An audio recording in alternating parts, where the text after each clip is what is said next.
You're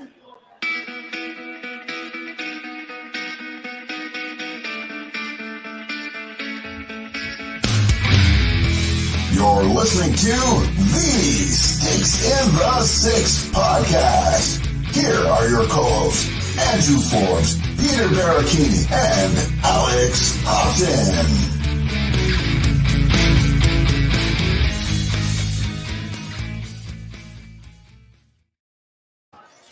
Hello, everybody, and welcome to another live broadcast of Sticks in the Six, episode 104, here at the Bottom Line, 22 Front Street, only steps from the Hockey Hall of Fame. And boys, we got a big show tonight. It's a game day show. We've got the Leafs and Islanders in Toronto. Lots of Leaf talk to get to. How are you guys doing, though, today? We'll throw it to Alex first. I'm doing great, man. I'm surprised they even invited us back here. I'm surprised they didn't see us walk in that one time, do the show, and think like, you know what? Nah, no more of that. So, I'm just happy to be back. Obviously, I'm feeling like my passion is lacking compared to you guys right now. I'm currently waiting on my Leafs away jersey to get stitched over at Real Sports. Fingers crossed they can get it done before 5 o'clock because I really want to be wearing a jersey tonight. And I'm not going to say who's on it, but all I will say is that if you saw my Twitter poll the other day, the name I'm getting stitched is not the guy that won the poll. So I'm breaking the rules a little bit. There's a little election fraud here, but hey, you got to do what you got to do. Yeah, heart wants what the heart wants, exactly. Man. That's kind of where I'm at. That's right. Peter, how are you doing, buddy? Well, can't top getting a jersey stitched, but things are going good. And again, like you said, glad to be back here. Like the first show went off really well. Second one, I'm pretty sure it's going to go off even better. So, yeah, game day, Leafs Isles. So let's get right to it. Beautiful, Peter. Last week we talked a little bit about my barber and how you have to have that relationship with your caretakers, right? Anyways, after the show, he sent me a quick text and just let me know that he listened in for the first time ever, listened to our Jay Rosal episode, loved it, thinks we got a lot going on here, and I know he's going to be tuning in today. Oh, yeah. So Shane, shout out you over at 5 Star Barbershop in London. If you're around in London, make sure you get it. There's a free ad read for you, and Shane's fantastic at what he does. So not even a paid sponsor. Not even a paid sponsor, boys. Not even a paid sponsor. Speaking of getting hair's cut, I'm going to have to chop off the lettuce at some point, too, because it's getting pretty long for me. Just don't do the beard and the hair at the same time. I did that. It doesn't work out well. Boys, just a couple quick notes from around the league before we get going here on Leaf Talk. Marian Hossa had his number 81 retired in Chicago. Evgeny Malkin played his 1,000th NHL game.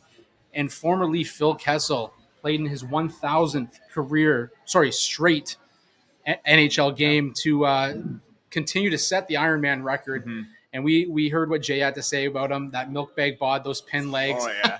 Always good to have a guy like that set a record the way that he did. The 60 flex stick. The 60 flex stick. I used 70 when I played in house league for the records. There you go. Just for context. I used a wood stick when I played house league, so there's context for you as well. You were playing house league in like 1964. That's right. Wood transitioned over to composite as soon as they were not making any more wood sticks because every single time I'd always get the cheapest like $60, $70 stick. So yeah, exactly. Well, before we get into the Leaf Talk, guys, I just wanted to get your thoughts on the Marian Hossa retired number in Chicago.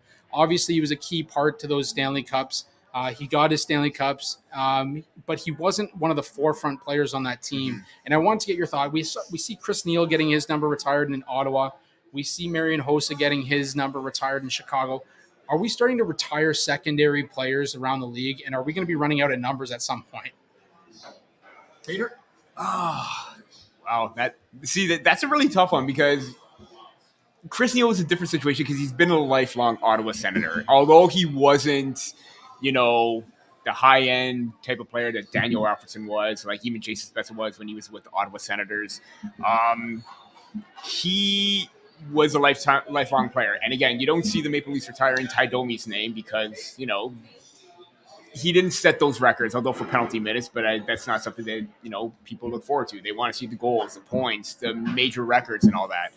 So it's really difficult. You don't know which way it could go because at one point, do you give him that opportunity because he stayed with the team for so long?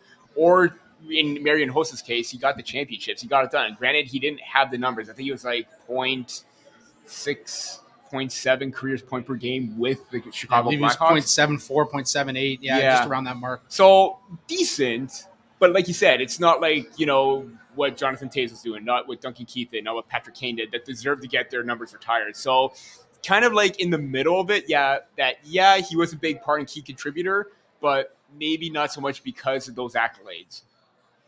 Alex, you got anything you want to share on this one? Not really, no. Peter kind of hit every note that I probably would have hit. I agree with him in saying Chris Neal's a bit of a different situation because, Chris Neal's not in the same echelon as Marian Hossa when you're comparing their skill sets. Chris Neal's, I think, was entirely because of his contributions to the city.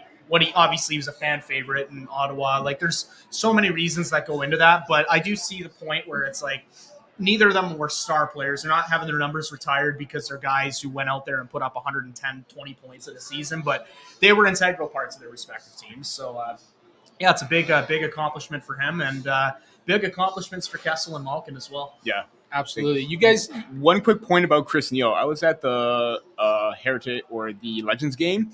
He had some filthy mitts when he wasn't dropping the gloves. It's the same as Jay Rosehill, though. Yeah. He said he had filthy mitts in practice. Exactly. Do you guys remember that goal that Fraser McLaren scored against the Bruins in 2013 where he was standing in front of the net and he got a pass behind him and he banked it off his own skate and in through his legs? I try to forget every game that the Leafs play against the Boston Dude, that was the one that you don't forget because that was an absolutely stunning goal by a guy who usually only uses hands to throw punches. So exactly. I'd recommend watching that goal, getting that goal fresh back into your mind. So here's my thought on the whole retiring of jerseys, because you guys know my stance on the Hockey Hall of Fame, and I do believe that it's too easy to get in for some players. I mean, for other players, it's tougher. Look at Alex McGillney. He's been waiting for his turn for a while. This is a guy who defected from Russia, put his entire family at risk, and still is not in the Hockey Hall of Fame.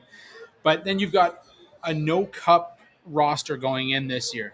And so the stance I've got is if you can get into the Hockey Hall of Fame now and have a full class with no Stanley Cups, I mean, anybody can get their number retired at this point. So nothing against Chris Neal, nothing against any of those guys that are getting their numbers put up there, but I think we're getting a little bit too soft in terms of what the standard should be for that kind of accomplishment. I see where you're coming from, but at the same time, I think it's specific to the organization too. Like Chris Neal, when you look at him, I can see the point you're saying where it's like, once you start kind of expanding your jersey number retirements to guys that weren't legends of the franchise. They were just guys that meant a lot to the team. I understand what you mean when you say it's watered down, but if the entire city of Ottawa, and I'm the last guy to go to war and go to bat for the Sens, but at the same time, if their whole community loves Chris Neal that much and they all feel that no other Senator should ever wear the number 25 again, then I think you can make an exception. And also, their history has been short compared to teams like Toronto and everybody else and the Chicago Blackhawks. So I think maybe you could afford to give Marian Hossa that because he won Cups. But even so with Chris Neal, even though that their career is short and they don't have that many retired players, that I could kind of see as well. I think that the Leafs should retire the number 26 just because there have been so many terrible players to wear that number that it's like a curse. Like you go down the list of guys that wore 26 for the Leafs: Jimmy Vesey, Par Lindholm, Stefan Nason, Mike Van Ryn. There is a long list. There's of a guys. few of them. There's a few of them. It's bad. Speaking of jersey number, boys, there's been a lot of shuffling around on the top six for the Maple Leafs. Obviously, we've seen Tavares with Marner. We've seen Nylander with Matthews. Again tonight, we're going to see those same lineups. I want to get your thoughts, and I know, Alex, I know where you stand on this one. So we'll start it off with you, but your thoughts on Marner shifting down to that second line, playing with Tavares, and Matthews getting Willie on the wing. I love it. I think it's long overdue, and I don't think it's long overdue because I think Marner works better with Tavares than he does with Matthews. I just think that the Leafs really need to recognize, and more specifically Sheldon Keefe, because if you look back to when Babcock was fired, do you remember how all the fans at the time he was fired were clamoring for the exact opposite of what we're clamoring for now? Because he would never, ever put Matthews and Marner together. He would never split up Matthews, Nylander, Marner, Tavares. And I don't think fans wanted those pairings split up because they didn't work. I think it was just that it's the stubbornness. As much as the Leafs have four guys who are capable of doing some serious damage on offense, it shouldn't hurt them that much to shift things up and just try something new. And, you look back to last season, the Leafs started slowly in October as well. And if you look back at the game-by-game record, they switched Marner and Nylander, put Marner back with Tavares, and if you remember, Marner only had like 3 points in October last year. He had a really bad start. That switch to Tavares ended up kind of kickstarting the start of his season, which ended up on a 100-point pace. So I think more than anything else, the Leafs just need to start showing a little more willingness to be flexible with that top six, because it shouldn't take until the Leafs are having trouble stringing more than 2 wins in a row and the offense completely dry at 5-on-5 for them to be like, you know what, maybe we should try this out. I'm not saying that swapping Marner and Nylander would have helped them have a better month of October, but they didn't try, so we'll never know. I just think that, as much as Marner and Matthews are magic together, and as much as Tavares and Nylander can be great together as well, they're not really being hurt by throwing their kind of combinations into the blender.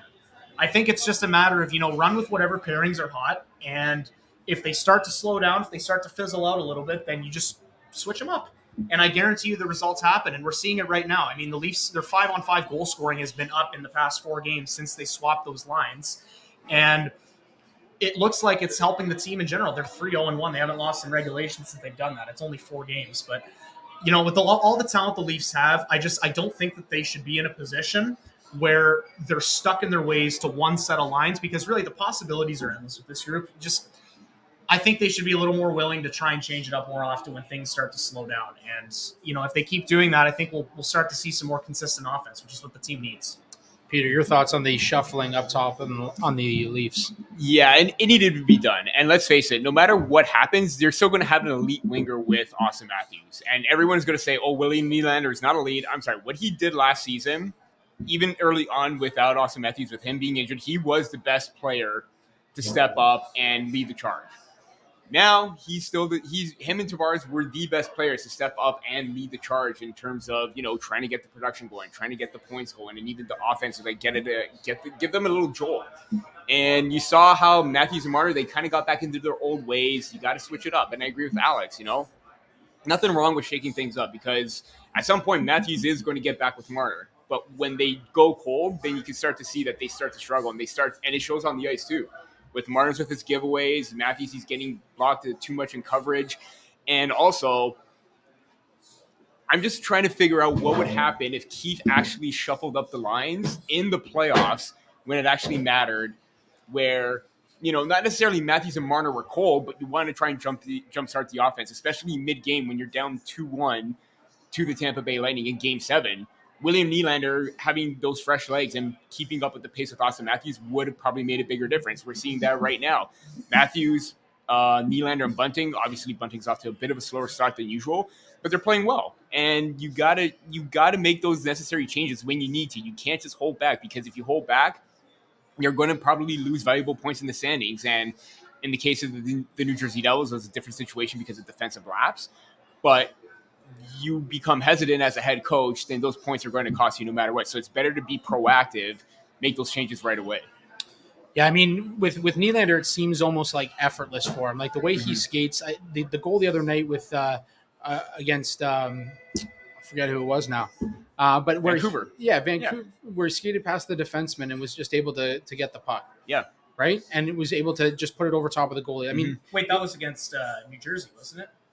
You're talking about the tying goal? Yes, the tying. Yeah, so that is New Jersey. That is New Jersey. So, okay. My bad. He got a couple. But I mean, his skating is effortless. The way that he's able to get past that defender and make that play, like that's huge for him, right? And to have that on the wing for a guy like Austin Matthews, who right now, and we talked about it last week, Peter, has been one of the most physical players on the Leafs. I mean, he's second right now in the Leafs in hits, and that shouldn't be the case when you're talking about your top end player.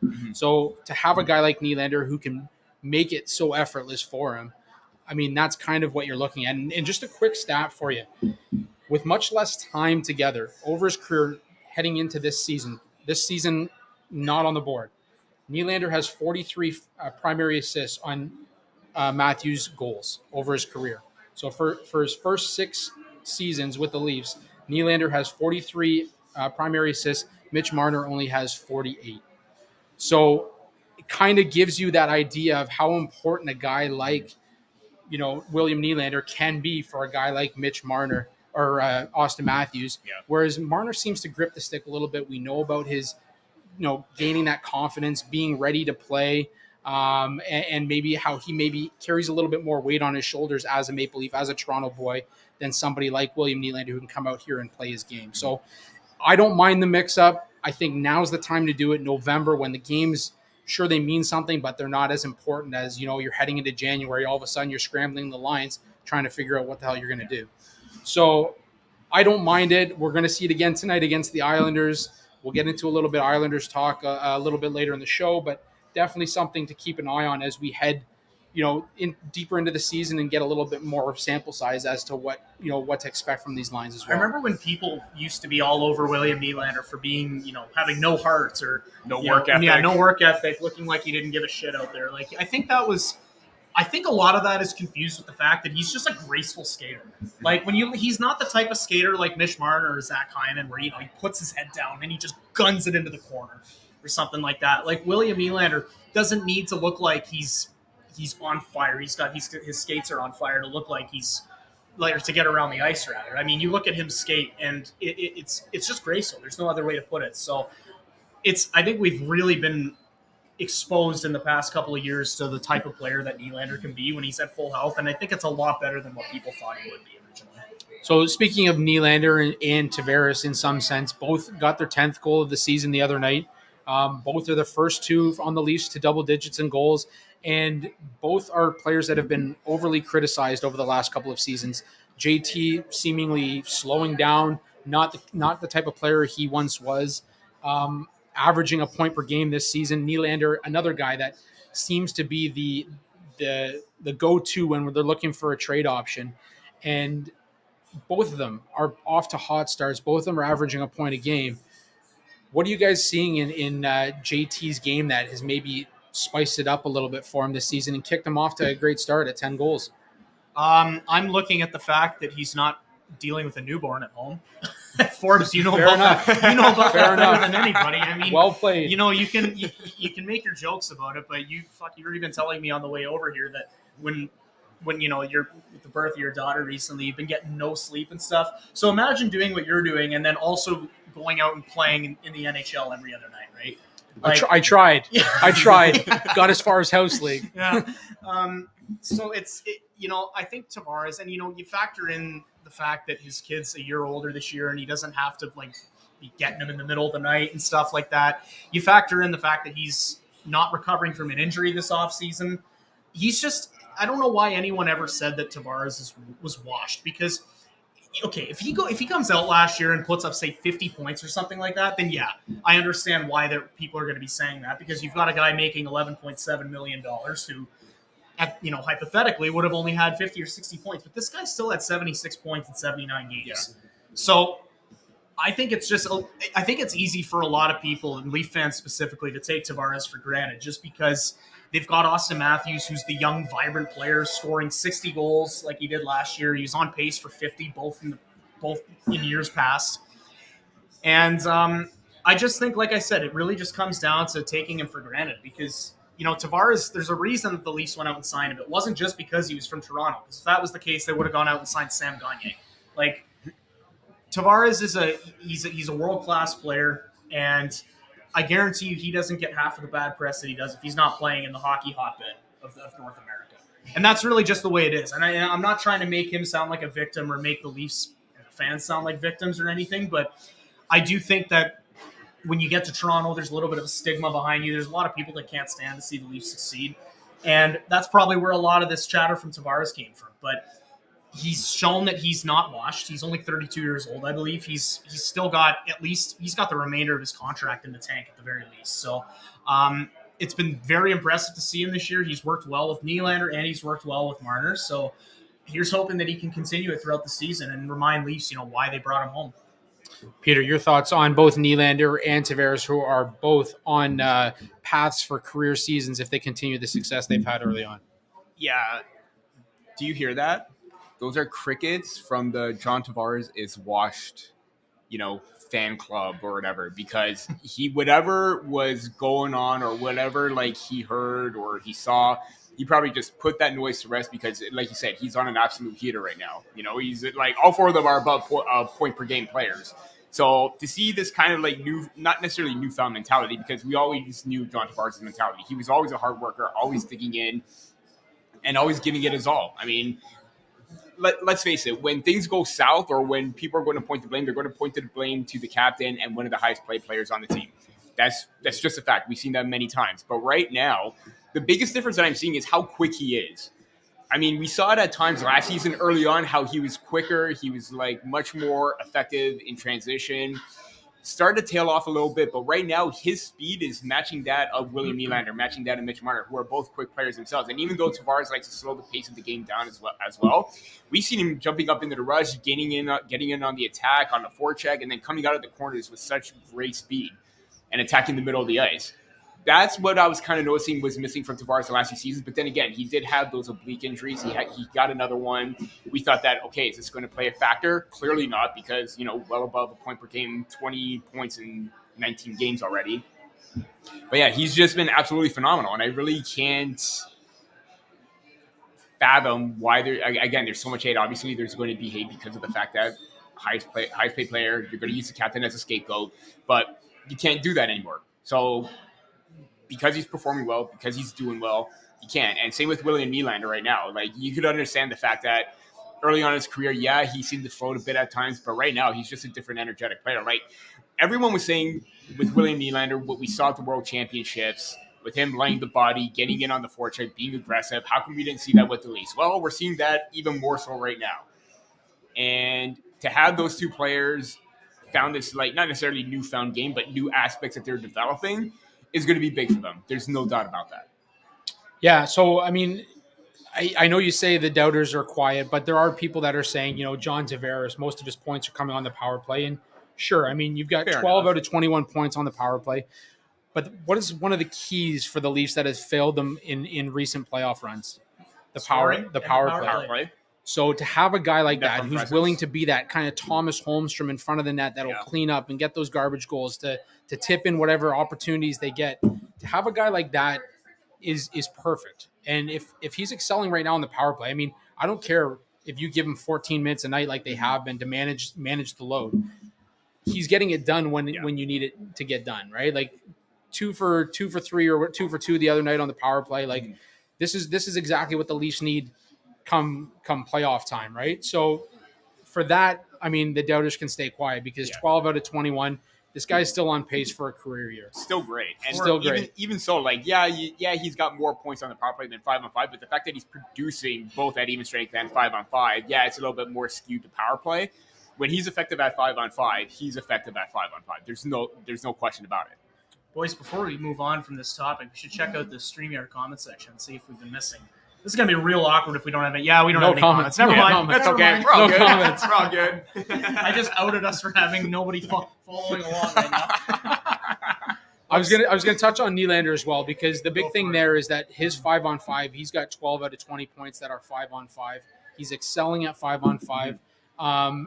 In terms of the physical play, he's got 8 hits, lower end of the Leafs roster. But you do have other players stepping up in that aspect. Rasmus Sandin leading the way with 46. As I mentioned, Austin Matthews has 39 hits. Yeah. So that's something that obviously you want to get away from a little bit with Matthews being your secondary guy when it comes to physical play. Obviously, Washington, you see Ovechkin play that type of way. But Austin Matthews, while he stays engaged, doesn't have to be that physical aspect of the game, right? Yeah. So, I mean, worth noting as well. But these guys are both on pace for like career years. The doubters need to kind of keep quiet. Yeah. Obviously, the bottom 6 is something that the Leafs do need to work on, but that's something that they can kind of address as the season goes on. Just looking at that list that you have there, I am shocked that Mark Giordano has less hits than Pierre Engvall. How about Nicholas Aubé-Kubel still sitting in 6th with 21 hits? Wow, guy's not even on the team anymore. Yeah. So there you go. You know what? I feel like I disrespected Engvall a little too much. On multiple occasions, I said he looks like he's afraid of contact on the ice, but he's like, what is that, like 8th on the team in hits? Yeah. All right. Yeah, I mean, he's averaging a hit a game, essentially. Okay, if you asked me off the top of my head, I would have assumed that he had like 1 hit on the year. So yeah, it's not so much actually hitting a player. It's more so just the separation of the engaging. Yeah, William Nylander, he doesn't have all the hit. Like, he's not going to be a physical player. There's no doubt about that. But with 8 hits, the way that he's separating player from puck, that's huge. The way that Engvall should be doing that is what he should be watching Nylander do, because that's what's making him successful. At 6'5", 230 pounds, Pierre Engvall is. About that. He should be doing that consistently every single time. Like, even if he's not going to, hit a guy into the boards constantly, like Nick Robertson, just separate him. Like, that's the hockey basics. You know how to do that, and especially with his size, it shouldn't be a problem. Boys, before we get to the Engvall conundrum that we have with the Maple Leafs, just a quick word from our sponsors here at Indie Ale House. Hockey is back, and with it, so are the Maple Leafs. Getting ready for a night out or watching the game at home with the gang. What better way to do it than with a nice cold one from the folks at Indie Ale House in Toronto? With 2 locations in the city at Italy, Toronto, at Bay and Bloor. The Biroteca location, they have 2 big screens, amazing authentic Italian food, and loads of beer. Also at OG Brew Pub in the Junction at Keele and Dundas with 120 seats, famous bar food, and 12 taps. Indie Ale House is an award-winning brewery featuring their flagship Instigator IPA, which we are indulging in here on the set, and dozens of rotating monthly special release beers, perfect for takeout, dine-in, or the bottle shop online orders when planning for game night. You can find the Instigator IPA or Marco Polo Pilsner at finer LCBOs across the province as well.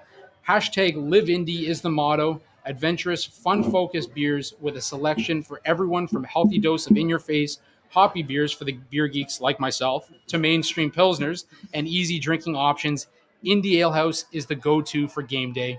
Visit www.indiealehouse.com to place your orders today. Can I just say that as a self-proclaimed mainstream Pilsner drinker and a guy that typically goes for the lighter beers and can't stand IPAs, this IPA is absolutely phenomenal. And he didn't get paid to say that. I am not getting paid anything to say this. You know how I know it's a good beer is because the logo looks like a guy who wants to kill me.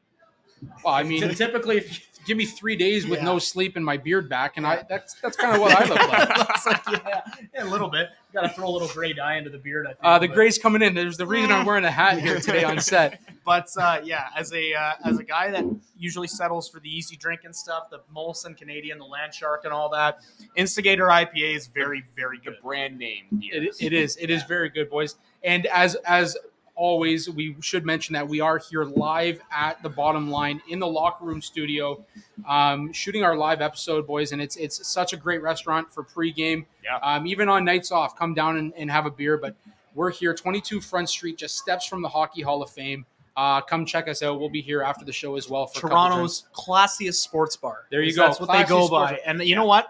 I've never seen, and again, I'm not being paid to say this. There are a few sports bars that are as classy as this one, I think. I'm telling you, you walk by this window here right now, there's construction going on outside, but you'll see us. You'll see the big smiles. You'll see the beers. You'll want to come in and have a drink. Half the people in this building right now are wearing a blazer and a tie. That's all you need to know. Or Joe Thornton on the back of their jersey. It does live up to the reputation as the classiest bar. Like, it is very, very high end in here. Yeah. This is the kind of place you take a girl on a first date. There you go. If you can afford it. Pierre Engvall, the conundrum of Pierre Engvall. So this is going to kind of tie in with our free Nick Robertson here, and we'll tie in both conversations here because Nick Robertson for the, I believe, 4th straight game is going to be a extra sitting up in the press box the same way Shane Wright has been the extra in Seattle. Beautiful example of how not to develop your farm system. Oh yeah, and yet here we have a 21-year-old Nick Robertson who's just chomping at the bit to get in the lineup. Instead, we continually see Pierre Engvall enter the lineup. We talked about his physicality. Yes, he's got 20 hits. Yes, he's 9th on the team in hits. Sure, he's averaging a hit a game, but I could watch a game and count about 15 other plays where he could engage physically, and he simply doesn't. He peels off. It's the same thing that people were criticizing Nylander for years, and yet this guy's a 6'5" forward that should be using his body in some way. Alex, let's throw it to you first. Your thoughts on Nick Robertson being out of the lineup once again, and why do we keep seeing Pierre Engvall in the lineup? I've been a massive proponent on getting Nick Robertson back into the lineup because the fact of the matter is Alex Kerfoot has been locked into that second line role on the left side. He's got no even strength goals this year, and him being in that second line role is the majority of the reason that I want Robertson back in the lineup, as well as Pierre Engvall. Like we said, he hasn't really done much of anything this year. He scored a couple of goals. His last few games have been better. I'll give him that. But as a whole throughout the season, for a guy that said he thinks he can score 20 goals this year, has not been that kind of start for him. He's well on his way. He's about as much on his way as Mulligan is. That's fair. That's fair. Anyways, I mean, at the same time, though, I have sort of warmed up to why Robertson has been scratched. Not necessarily the fact that he's been scratched over and over, but why he hasn't been sent down yet. I understand that there is value with a young guy like him being around the team, seeing the day-to-day operations, getting to practice with the big boys. If anything, who knows, maybe that gives him a little vote of confidence that, like, no, listen, we want you on the team. There's not a spot right now. Having said that, I don't want to see it get to a point when his legs burn out just from not being used. Like, I know that sounds like a bit of an oxymoron, but at the same time, when you got a guy who's like Nick Robertson, like you said, he's chomping at the bit. He wants to get back in the lineup. I understand. Yeah, it's nice having him around the team. He's making extra money in the NHL. I'm sure he's laughing about that. But at the same time, at what point does it become too much? At what point do they just get him back in the lineup just so he can keep his legs fresh? That's the main issue that I have. I'm not a player development expert. I am, most of the tweets that I put out there about Robertson are completely from the bottom of my heart as a fan and what I want to see as a fan. I understand that my heart does not operate the same way that Keefe's brain does.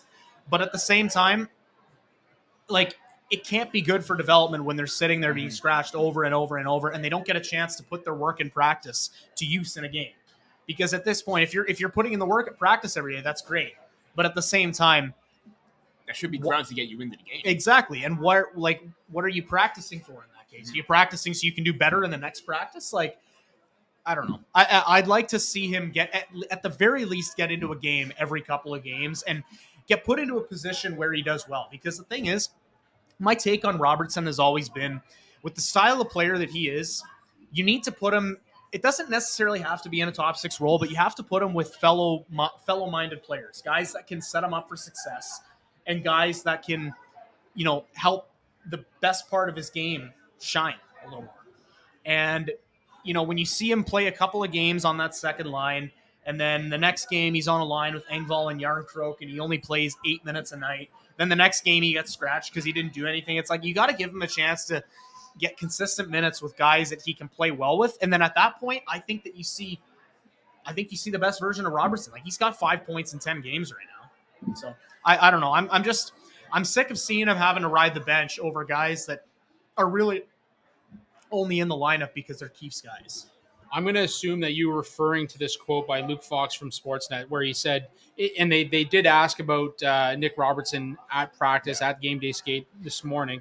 And Sheldon Keefe responded with, "I'm not going to answer this question every single day. What I would say is there's a lot of benefits to being in the NHL." And I assume that means like being around the team and playing the game and learning from the pros. But at a certain point, when you're a 21-year-old who requires that game aspect to continue to develop your game, it's hard to sit up there and watch from the top every night. So, Peter, what are your thoughts on Nick Robertson not being in the lineup, and obviously Pierre Engvall being the guy that kind of subs in, or even, hell, we can talk about Alex Kerfoot if you want to talk about him as well. Well, I'm just going to state off one of the comments that Keefe made like a few days ago on the 18th, and this is from TSN's Mark Masters. At this point, it's probably what others don't do. That quote made me laugh. Listen, I understand like what you said before too. Like, there are benefits to having Nick Robertson up in the NHL, even if he doesn't get the ice time. Practicing, learning from the pros, eyeing things out, seeing how everything is developed with their plays and execution. I totally get that.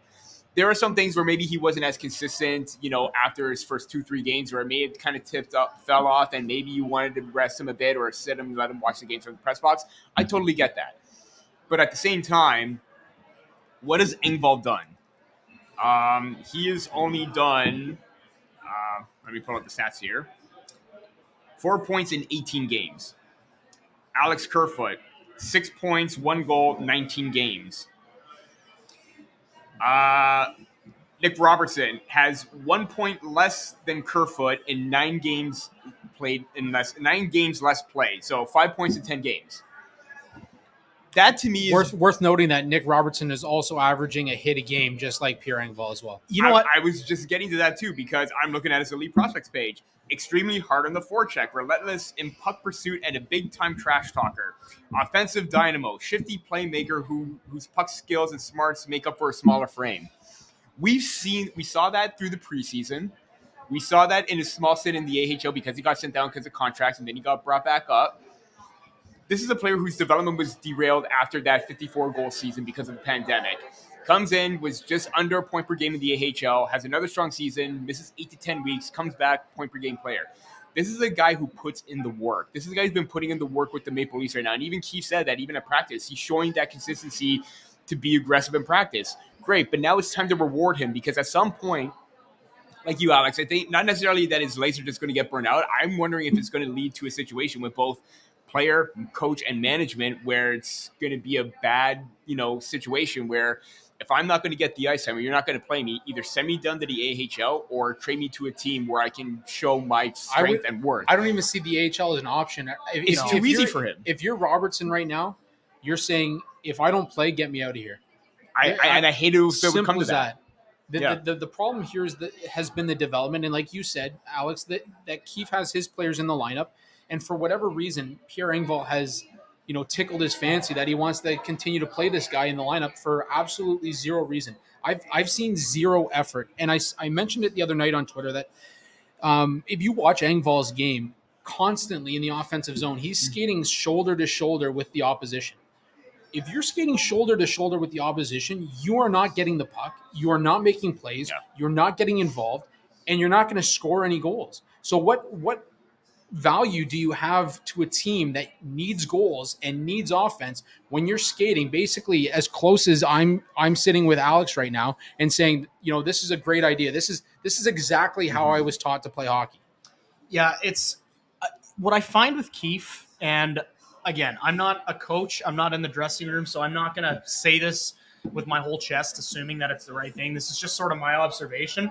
It seems like a lot of the time with his players, he gets fixated on trying to squeeze out the best version of them that they once possessed. And that's fair because you do want them to get back to their full potential like we saw last season. Like we saw him do, so we see him doing it with Engvall right now. Another great example is that Hall and Muzzin pairing, because for the first half of the shortened season with the North Division, Hall and Muzzin were their best pairing by far.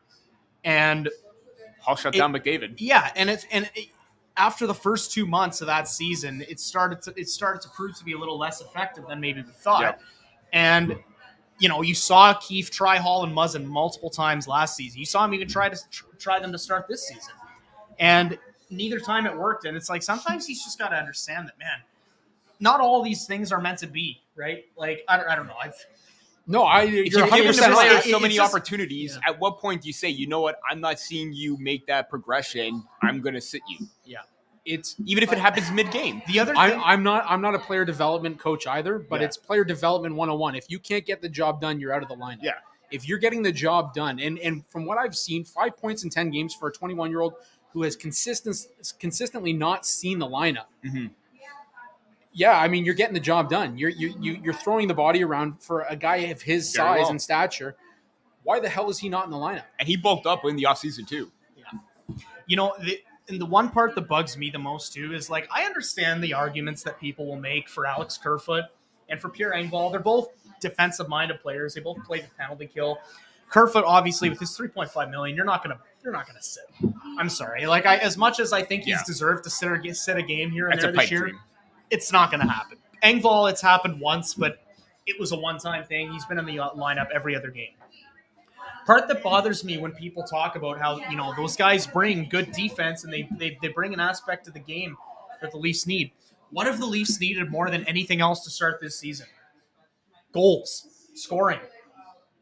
Until that game against Buffalo on Saturday? Until that game against Buffalo on Saturday, they had only scored more than 3 goals twice in the season. And that's through like 17 games. And I think that was the first time they reached 5 goals in the season for one game. So, Pittsburgh before that, I think. Oh, the other. But either way, the Leafs need goal scoring. They need goal scoring at 5-on-5 specifically. Both of Robertson's goals came at 5-on-5, if I recall correctly, in that game against Dallas. I don't know. At this point, I'm willing to sacrifice a little bit of team defense for a guy who can put the puck in the back of the net, and especially for that second line with Marner and Tavares.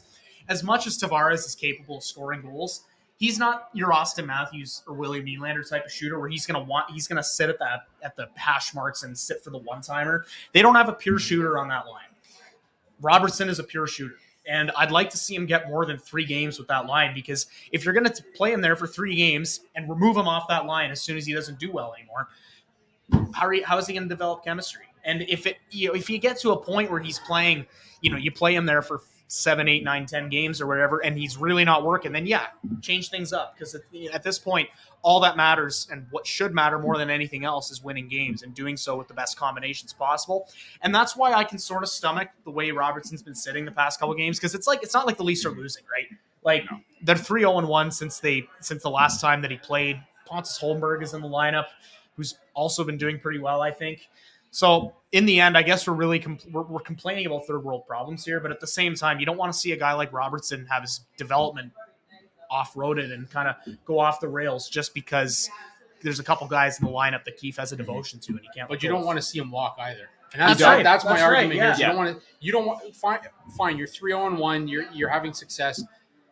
Your third line with Pierre Engvall on is not having success. Mm-hmm. I haven't seen the success from that third line. And even if he's in the bottom 6 role, even if he's in the bottom 6 and he's getting NHL reps, that's what you're looking for. And I know none of us are sitting here as player development coaches, but at the same time, like it seems to be common sense at this point. When you have a 21-year-old with that kind of talent, that kind of ability. I mean, you look back on his OHL career, sure, it was the OHL, but look at how he dominated as an 18-year-old. As an 18-year-old. Look at the AHL. Mm-hmm. He played phenomenal. And then he comes here and he's not getting the reps. He's sitting in the press box. And it just doesn't seem right for the team that is looking for ways to get past that first round, and you need the offense. The defense, like the defensive play, is not the issue here. Mm-hmm. Like we've seen where their numbers are. That is more so puck management than it is defense. Absolutely. If you that is the easiest way to spot a fan that hasn't watched the Leafs since 2015 is if they say, oh, they're not going to go anywhere, they don't have defense. No, they do have defense. Yeah. Their problem has been disappearing in the playoffs. Look at the last 10 games, and every time Engvall touches the puck, it's a hold your breath moment where you're worried that he's going to throw it away to the middle of the ice to an opposing player and have a giveaway. It's the same way I feel with Mitch Marner in overtime. Oh yeah, like you hold your breath every time he's on the ice and every time he's near the puck. So for me, I think it's time to get Nick Robertson in there. I think it's time to, as you'll see with the episode, #free Nick Robertson. Let's get this guy going with the Maple Leafs. Let's get him playing some games. Let's see what he can offer. We know that his brother's a top 10 player in the league now. Oh, yeah. The genes are there. The genes are there. Give this kid an opportunity because you're going to lose him otherwise. He was the reason why they beat the Dallas Stars. And they needed that game-winning goal. Absolutely. Yeah. That was the first game. By the way, he got the goal-ahead goal. They tied it up, and then he got the game winner. But my thing is this, too. When you see Alex Kerfoot pass on a point-blank opportunity like it was against Pittsburgh, that's a shot right there. Nick Robertson would have shot that. Like Alex said, you need goals. Nick Robertson can shoot the puck. Yeah.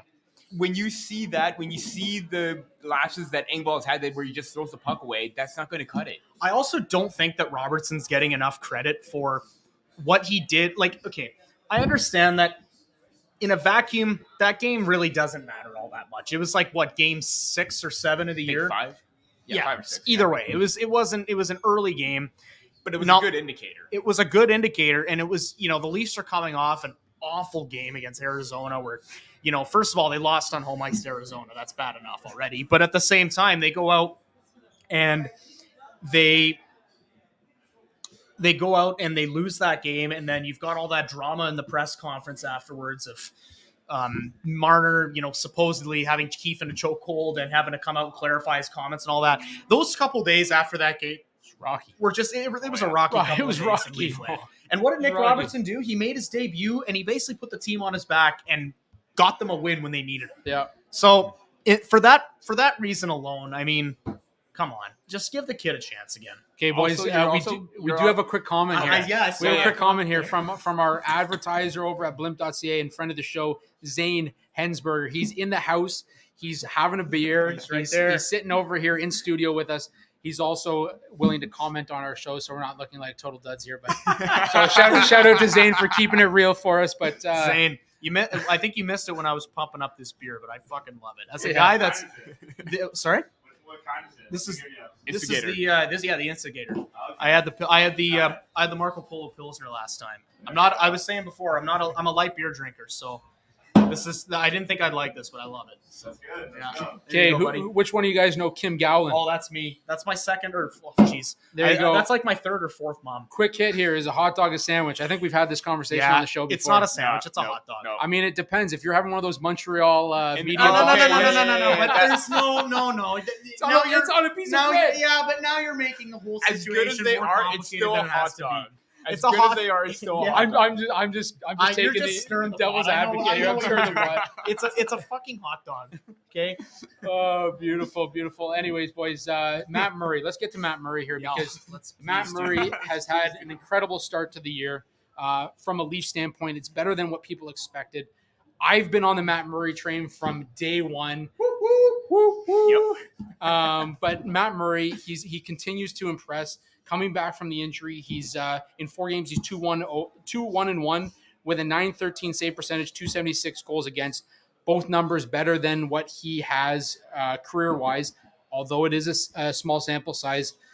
Peter, your thoughts first on Matt Murray's play so far this season? Looking like the goaltender that they needed. Plain and simple. And we saw how much the media bashed the whole Samsonov signing, the Murray trade. And again, it was risky at first, but give them the opportunity to play. Don't go like I remember watching Free Agent Frenzy when it happened, and everyone on like every single network is just like, what are they doing? What's going on? And they're like, they're not going to go far. Well, you look around the league, everybody's struggling goaltending wise. You look at Darcy Kemper, he's not faring well. Or he's not doing so hot with the Washington Capitals. Jack Campbell's not any better with the Edmonton Oilers. Cheers. Sorry, there you go. We got to interrupt there. But this is what the Maple Leafs needed. This is a great redemption story for Matt Murray because you want him to thrive, you want him to succeed, and he's doing it in front of a better team or with a quote-unquote better team in front of him. They do have the lapses every now and then, but it's much better compared to Ottawa. And when they brought him in, they were giving him lofty expectations with a team that had no business of competing whatsoever for 2-3 years. Now that he's in a better situation, we're seeing with the numbers. And we saw last year the numbers started to increase later on in the season when he started to get healthy. So the way that it's working out right now, you couldn't have asked for a better. The gamble looks like it's starting to pay off. Although, like you said, small sample, we want to see more. They're trying to limit his play time because Shalgren's going to net tonight. It was going to be 4 starts in 6 days for Murray. You don't want to overdo him. You don't want to overexert him so that way he could have like another injury, whether it's leg, groin, another adductor. Keep him safe. Keep him what he needs to be. Give him the rest. Give him the low management like Kawhi Leonard. And with Ilya Samsonov coming back, possibly, they're going to have that dynamic tandem because when he was playing well, when Murray was gone, Leafs were great. Murray playing in Samsonov's absence, you're still getting that solid goaltending. And just overall with his play, he just looks more confident. He's making big-time saves. He's steady, tracking the puck very well. Again, glove hand, still a work in progress, but there has been flashes where the glove is really well. Again, you just couldn't ask a better start for Murray aside from the first game or a better bounce back from Murray than you are getting right now. Alex, I know this morning you tweeted out that, people are going to be angry that Matt Murray's not going tonight, but we need to have the respect for the fact that this guy's coming back from an injury, played 3 straight, really overall playing well. Why push the guy? We're going to get a guy like Erik Källgren to start tonight against the New York Islanders. Quickly looking at Källgren's numbers, 2 and 3, 286 goals against, 893 save percentage. Again, those numbers are better than what he has career-wise. And realistically, if you go back and look at the games that he's played for the Maple Leafs this year, he's been hung out to dry in a lot of situations. Mm-hmm. Your thoughts on Erik Källgren getting the start and not running with one of your 1A, 1B guys that you went out and got this offseason? Yeah, well, I mean, when both goalies went down with an injury, excuse me, jeez, it's too much beer. Yeah, I think it was. I don't think it was too much beer. I think it was just too fast. Drank it too fast. When both of your goalies go down early on, I think that's something that's, everyone knew about Murray's durability issues, but that's something that's kind of unprecedented. I don't think Erik Källgren expected to be starting just about every game for the Leafs in these past couple of games. So I think that he's been fine given what he's had to sort of be thrown into. He's had a couple of great games here and there. He had that great game against Carolina. He stood tall when he came in relief for Samsonov against Boston. He looked great against Vancouver. So, I mean, I'm not really losing a lot of confidence with Källgren being in net. But yeah, like I said in the tweet, I mean, you got to understand that if you want Matt Murray to be the Matt Murray from the 2016 and 2017 Pittsburgh Penguins teams, the guy who can take control of a game, who can put the team on his back, then you got to take his health into consideration. And for a guy who, in his first practice of the year, or second practice of the year even, pulled his groin and missed 6 weeks from there, he's not exactly a guy that you want to be throwing into the fire and just overworking into oblivion until Samsonov gets back. So, Källgren, I'm okay with him starting against a team like the Islanders, who are sort of middle of the pack. And when you look at Matt Murray, his two biggest struggles are his durability and his glove hand. His glove hand can be worked on, and his durability can be managed. Those are two things that the Leafs have control of, that they can work to get better and better in every game. I just want to say in those 3 games that Murray started, his glove hands looked better. He made a couple of glove saves. Yeah. It wasn't like that first game against Montreal where every single goal went over the glove side. The game winner of Josh Anderson, I will give the benefit of the doubt because it was a turnover. Yeah, it was a horrible turnover. It wasn't for a pizza right up the middle. But overall, I mean, it's just one of those things where, Leaf fans want Murray to work out. And for Murray to work out, they got to be smart with the way that they start him. This guy's started 3 games in a row coming off an injury. There's no problem starting Källgren tonight and then going back to Murray next week. And then hopefully by the time Samsonov is back, because he's traveling with the team this weekend, he's not ready quite yet. But hopefully by the time he comes back, then the Leafs are in a good dynamic where they can start both of those guys and feel comfortable with both of them going into any game. That's something that the Leafs have not had with a tandem ever. Because it's either been they've got 2 decent goalies who are both hit or miss, or they've got 1 good goalie and 1 awful backup goalie.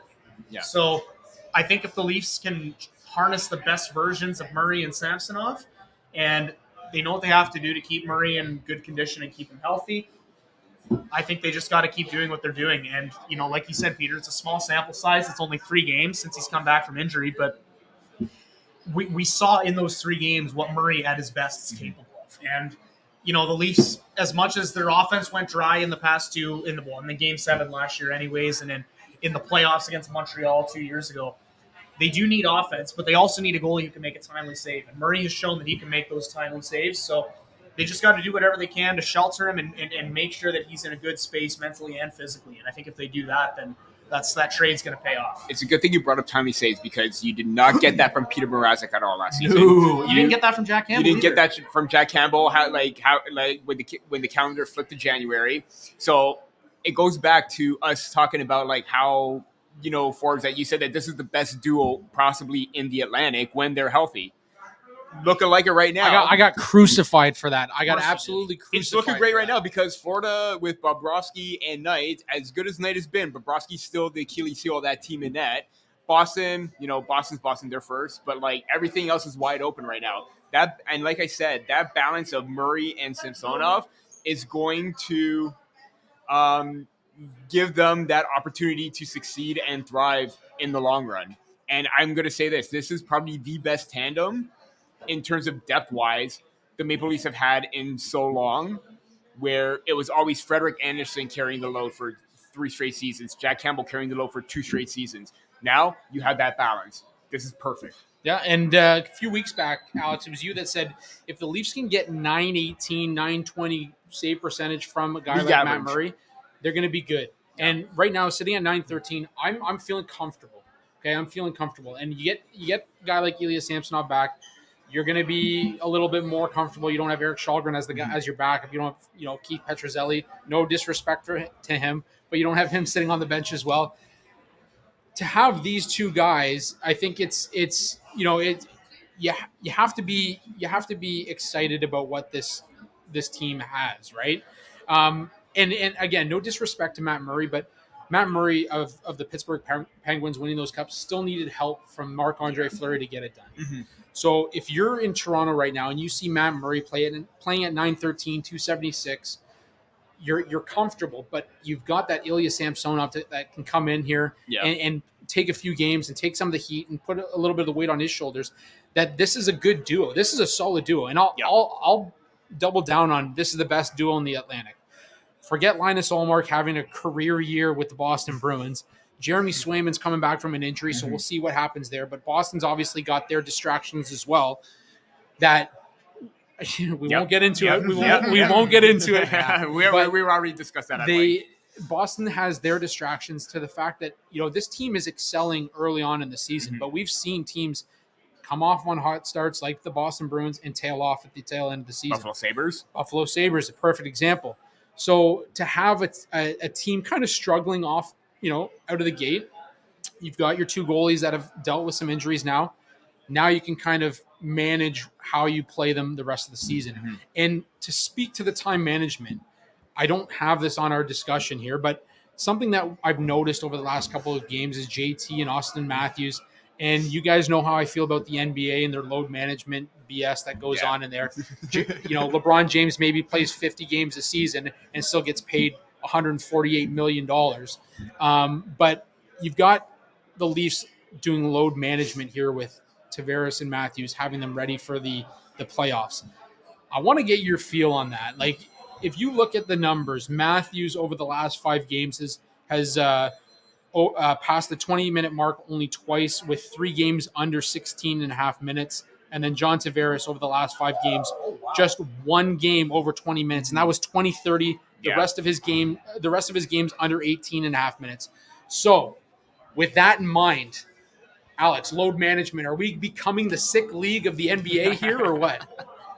I'm going to be completely honest. I'm actually shocked that Matthews only played 13 and 14 minutes in those games.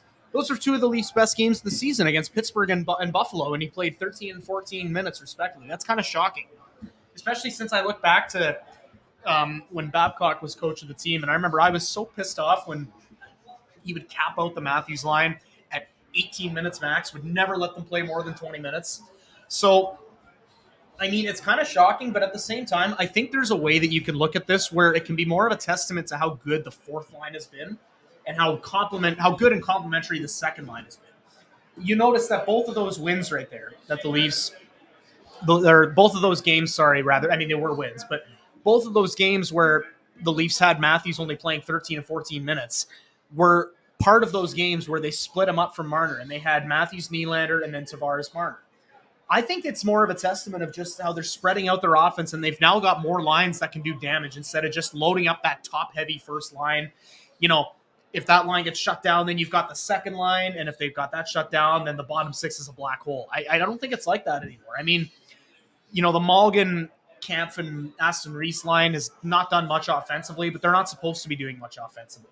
They're going out there and they're keeping the play going every time they're out there. They're strong on the forecheck, and then they do a good job of, I don't even know if I'd call it load management. It's just a matter of keeping Matthews fresh and keeping Tavares fresh and allowing them to go out and do damage because they're still producing in these games. So I think until we get to a point where Matthews is sitting for like 55 out of the, he only plays 55 out of the 82 games or whatever, then I think we'll be fine. But I mean, it's something that I truthfully wasn't even aware of until I just looked at it right now, but it's clearly been working, so I'm okay with it.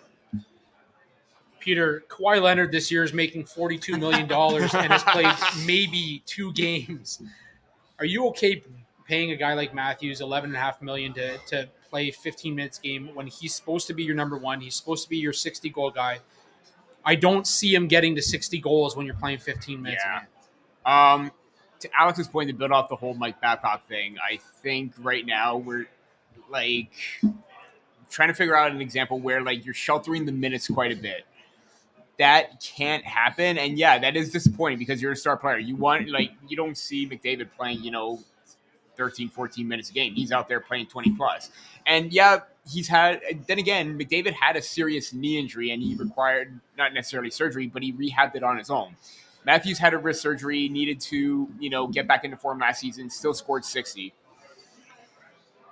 Yeah, you want your top players to be playing top minutes, but I think I would be okay if it was 19, 20 minutes a game every single time. I think Sheldon Keefe is starting to go back to Babcock and rely a little bit more on his depth, especially that fourth line of Reese, Malkin, and Camp. And we know they're starting to come together. They're starting to show great chemistry. But then again, you're playing too much of a matchup game like Babcock did. And now with the star players going, and you want to get them going too. You're not going to shelter his minutes. You want the offense to go. You want him to shoot the puck more. You want to give him more time on the power play. Then again, the power play is another question mark in itself with the point shots and patience and everything, because I could go into an hour-long spiel about that. But give him the ice time. Like, again, I could understand why they're being a little bit hesitant, but let him play. Give the top 6 the top 6 minutes. Give the bottom 6 the bottom 6. And if you need to play that matchup game, then you have options to go to, like Alex said. Just make sure the top players are getting rewarded, because what's the whole point of paying Matthews, 11.5 mil or 11 mil for 15 minutes a game? And that includes power play too. And again, the power play is a different scenario, because if the power play is clicking, you're going to that first line right away instead of like rotating back and forth between the first and second unit. I'm going to make my answer very, very simple, very short. If you play Austin Matthews for 15 minutes a game, let's say he scores 40 this year and finishes with 60 assists. It'll be the first time ever in his NHL career that he finishes with more assists than goals. But the Leafs get past the first round, you won't hear a peep out of me. Yeah. You will not hear You a can say peep that out of me. about a lot of things, honestly. If the Leafs made it past the first round with Alex Kerfoot and Pierre Engvall on the first line with Mitch Marner, I wouldn't say shit about it. I probably still would if you had Matthews playing on the third line, though. Even if Pierre Engvall scored the game-winning goal in Game 7, I wouldn't care, because we went around. I would be saying a lot of shit about it until I see them celebrating that first-round victory. And then I'd sit back and I'd be like, hold on, I'm though. a fucking idiot. If Pierre Engvall did nothing for 6 games, came in Game 7 and scored the overtime goal, I guarantee you that we would be sitting here talking about Pierre Engvall has offered nothing aside from that Game 7 winning goal. Because the second round is going to be the same story as the first round. So, we're already speaking in extreme hypotheticals. Yeah, we are. Anyways, tonight's game, guys, like I said, this is the first time we are live doing a show prior to a Leaf game here in the city. We've seen some Islanders jerseys walk by. Yep. We've got a lot of Leaf jerseys in here at the bottom line. Zane's over there wearing a Gary Roberts jersey. Shout out to Gary Roberts. There you go. Attaboy. But Leafs and Islanders, and we know the rivalry is there now. And it's not a rivalry based on a number of players. It's a rivalry based on John Tavares, who right now is leading the Leafs in goal scoring. The Leafs have had a hard time beating the New York Islanders over the past few seasons with Tavares in the lineup. So, Peter, I'm going to throw it to you first. Leafs Islanders tonight, what are you looking for? I'm looking for a John Tavares hat trick. Probably not. Probably. Hey, he did get a hat trick before already this season. So you know what? If John Tavares, again, it's not so much a rivalry. Like you said, it's not a rivalry between player and player on one team. It's not like Calgary with Tkachuk / Huberdeau and Weegar, like it was on Saturday. It's between a city and a player, because a player followed his heart. He wanted to be close to his family. He wanted his family to grow here. Yo, I will stay with this till the end of time. It was a family decision. It was. His wife got a job here in Toronto. Decision. It was a family decision. Yeah. Of course, he's a boy from Toronto. He would love to come back here. Mm-hmm. To criticize, and I don't know if you guys saw the video I retweeted of that New York Islanders fan when JT got a penalty on the island. One of my favorite. And the guy is sitting there, you promised us that you weren't going to leave. And I'm like, bro. Things change. Life happens. I'm like, bro, take a breath. He was on the verge of crying. It was the funniest video I've ever seen. You know what? For me, it wasn't. I was sad. I was sad for that guy because he was so devoted to the fact that Tavares was not going to leave, that he had to buy those seats at the glass against the penalty box and hope to hell that John Tavares got a penalty that night so he could yell everything that he had written down for the last 12 weeks about how he was going to scrutinize John Tavares for choosing the Leafs over the New York Islanders. That dude spent a lot of money to yell at John Tavares. Yeah, if I'm a player right now in the league, are you going to the island? No, absolutely not. Absolutely not. You're coming to the mecca of hockey. Yeah. If I was a pro hockey player and I ended up signing with the team and the Islanders were in talks, I would straight up go to the media and be like, I almost signed in Long Island, but then I saw that video of that guy screaming at Tavares. I just didn't want to be in that position, so I just didn't feel like signing there.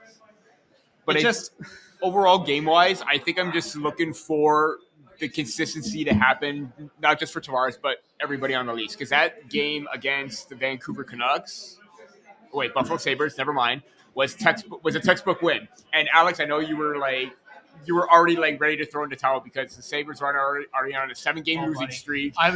And we all knew what was going to happen, but they actually played their heart out. They played extremely well. And for them to... Sorry, we just had some Islanders fans walking to the bottom line, so we're trying hard to concentrate here, but there was a huge line of Islanders fans. Yeah. But they're giving us it's just the overall play. Manage the puck better because the Islanders in the past, they like to have that counter offensive game. Just be smart. Yeah. Be smart, attack, and play like you did against the Sabres. That should just be the mantra for this game. Absolutely. Alex, what do you got for the game tonight against the Islanders? Yeah, I'm obviously looking for a big game from Tavares. It seems like a good opportunity for him to show up and once again stick it to his old team. I know it's not really the same because they're playing in Toronto, but I'm looking for a big game from him. I picked him on my Timmy's picks today. I don't know if that's a good omen or not. I've kind of been on a bit of a losing streak lately, so maybe I cursed him, but we'll see. The Islanders always play the Leafs tough. It's always a strong shutdown game. I know Trotz isn't there anymore, but I can't imagine. But Lewis. Lewis still there. So Lou's got his heart on for sticking it to the Leafs. So we know he's going to go hard tonight to try and get the Leafs a loss. Yeah. So I'm really just looking for a solid performance. All Leafs fans have ever been asking for God knows how long is a good effort every night. Mm-hmm. Don't show up and look like you don't give a shit. You're just trying to get your paycheck and leave. Just a strong effort. The Islanders, I find the Leafs always have trouble with teams who tend to play the Leafs in like a bit of a grinder, like a hard, not necessarily like a goal scorer's game, but more like a blue collar, just like grind you down, work you into the ground. So I'd like to see the Leafs flip the narrative and control the pace tonight. And if they can do that, then I see no reason they can win this game. Although the games that they played against the Islanders last year, they did look like they could handle that grinding, shut it down kind of style. They can counter it. Now. They've gotten into a little bit of a weird dynamic with the Islanders in recent years. Have you noticed that their third goalies have been getting wins against them lately? Yeah. Joseph Wall got a shutout against them last year. I think J.S. Berube. Michael Hutchinson did the year before. Yeah. J.S. Berube. Are you serious? I'm pretty sure he got one against the Leafs. I'm almost positive. Against the Leafs. J.S. Berube. Oh, you're talking Leafs against the Islanders. I'm saying that the Islanders, J.S. Berube got a win against the Leafs. No. Leafs third goalies in the past have absolutely destroyed. They've I don't know where I just went with that thought. Leaf third goalies. They had Vezina performances. Have bad Vezina performances against the Islanders. So who knows? Maybe we see that tonight from Calgary. Gentlemen, I'm going to go a different way. As much as I'd love to see JT stick it to the Islanders, I want Marner to extend his point streak to 13 games. I want Morgan Riley to extend his point streak to 7 games. I want to see Morgan Riley goal too. I would love to see any goals from our defense. Yeah. Jordy Ben can pot another one, and I'd be happy. Regardless, I want to see a win. I want to see Eric Kallgren step up and make some plays. I want to see this team not hang him out to dry. Aside from that, I just want to see a Maple Leafs win. So we will see what happens here in Toronto tonight. Like we said earlier on, we're live from the bottom line. We're going to be here after the show. Hold on, boys. The passion's coming out. Let's go. Passion's here. Alex just got his jersey back from Real Sports here in Toronto. With a little Shout Jason out Jordan Spezza. for picking up my jersey for me. All right, you guys want the big reveal?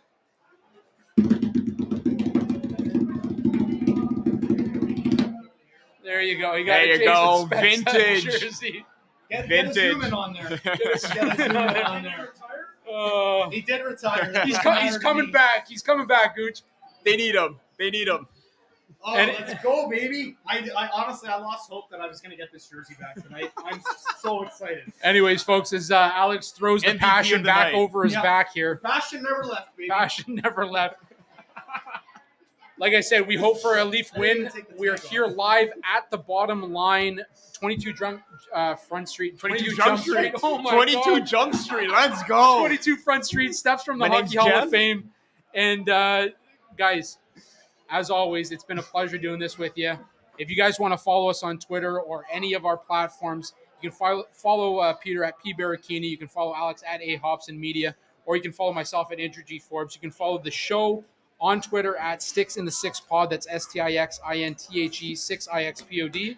Or you can follow us on any of the streaming platforms, Spotify, iHeartRadio. We're on all of them. Hit us up on YouTube. You can watch these live shows live on YouTube while we're doing it, so you can see all the stupid mistakes that we make as we make them. You can make bets on some betting website about how many mistakes are going to happen on Sticks in the Six. I think we already reached the over tonight. There's going to be a Sticks in the Six fuck up parlay at some Absolutely, point. absolutely. I take the over every time, Yeah. guys. But anyways, it's been a pleasure. As I said, a quick message from my wife today. My son woke up from his nap. He came downstairs, saw Daddy on TV, and he said, "Too many beers." So there you go. There you go. My son's looking out for my well-being, and Oakley Forbes is calling his old man out. shout out to Oakley for really killing it with those beers. He did bring me a beer the other night, though, when I was watching I the saw game. that pic. That was absolutely awesome. You're raising him right. I'm raising him right. That said, guys, shout out to the Indie Ale House for bringing us these beers, and Barry for bringing it down. Thank you very much for supporting the show. And to everybody here at the bottom line, thank you for supporting the show. We will be back next week with episode 105 of Sticks in the Six.